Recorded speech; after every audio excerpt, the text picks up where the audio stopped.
Wait a minute. Why is there a home symbol next to Stuart? How is Stuart not at home? How did he get outside of the grounds of the asylum?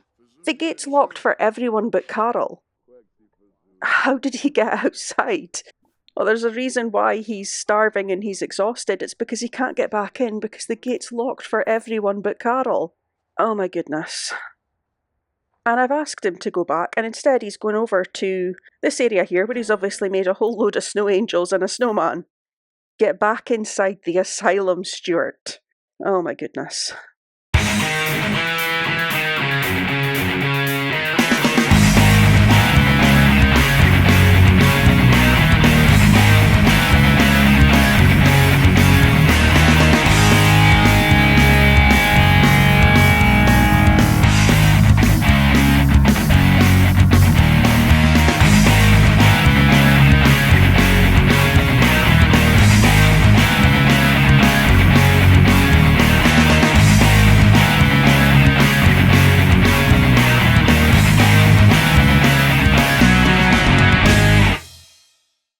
Karol may have felt as though she was underachieving in the asylum. However, she had reached the third milestone of her aspiration, and in fact she'd managed to make 2 pieces of excellent jewellery, because again, the term excellent is not subject to scrutiny, and she had completed 1 piece of jewellery whilst focused. She had planted a crystal tree. It hadn't really grown to very much, but hopefully it would grow up soon and she would be able to bring it to magnificent quality. Bringing the tree to magnificent quality might seem like what would be the most challenging part of this part of Karol's aspiration, but keeping her focused whilst she completes 10 pieces of jewellery will in fact be the harder task here.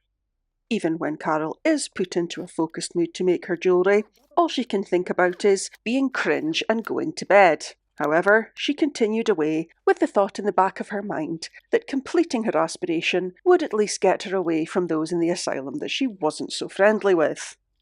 Anytime Karol was made to actually stand at her desk and make some jewellery like she's supposed to be doing, she would inevitably come away complaining that she needed the toilet, she'd hurt her finger, she needed to go to bed. There's always an excuse with Karol.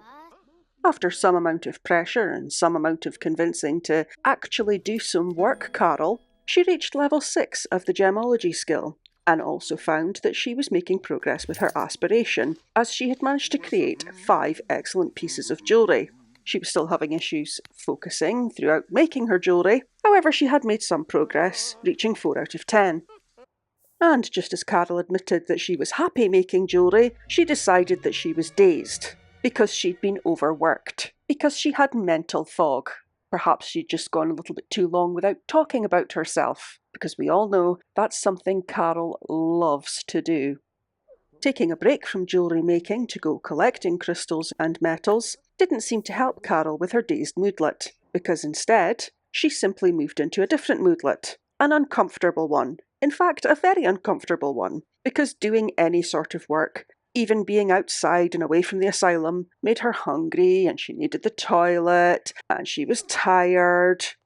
And so when she returned to the asylum to fulfill those needs, she instantly slipped back into her dazed moodlet. This time being double dazed, both from being overworked and from feeling that she didn't like being in the asylum.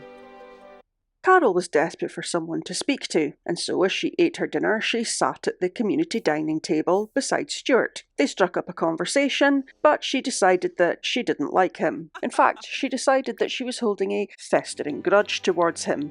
Why? Who knows? You never know when it comes to Karol.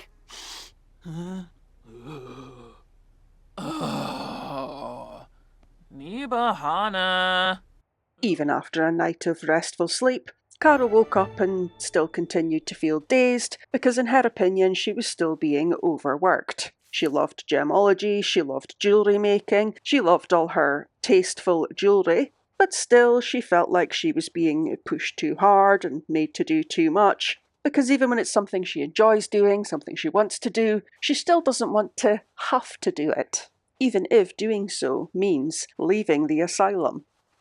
Standing outside in the snow, absolutely stinking because she hadn't showered in goodness knows how long, Karol began talking about herself, her favourite thing to do. and doing so took her out of her dazed, stressed out and overworked moodlet and put her into a confident moodlet, caused by the fact that she had found purpose. Because Karol's only purpose is to talk about herself. At the breakfast table, Karol tried to amuse everyone with her crusty memes. Elgers told her, "Really, Karol, it's snowing, and you have to go on about this absolute nonsense and not give us a break." And for some reason, that made her like him more. And unfortunately, she took it as encouragement and began to really wax lyrical about all the worst and crustiest memes she knew. Even when Elgers gave her a pity laugh, she still didn't stop, however. In fact, she decided she would show him just how hip and with the kids she was by picking up her breakfast, moving around to his side of the table, and dabbing. Because that's what all the cool kids do, right, Karol?